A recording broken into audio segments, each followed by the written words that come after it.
makmaaksi dhibbaa fi 21ffaadha adurree kheysi bineensa maraataa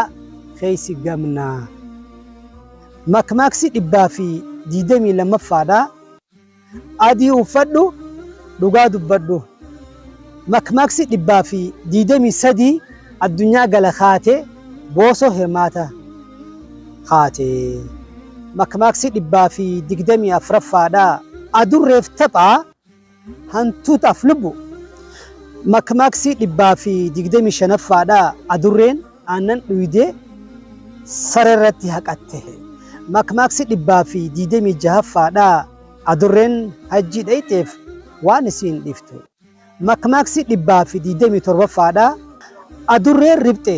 hantuuta argachuu hin ooltu makmaaksi dhibbaa fi 28ffaadha aduu hafuuraan dhaamsuu makmaaksi dhibbaa fi 29ffaadha aduun dhiha deemtu siin hin deemin makmaaksi dhibbaa fi 30ffaadha aduun gala deemtu reefka keetiin hin deemin jaarsi gala deemu sin abaarin egan daawwattoota Umee miidiyaa arra kutaan afraffaa makmaaksa kitaaba kanarraa kanumaan xumurama inshallah kutaa shanaffaadhaan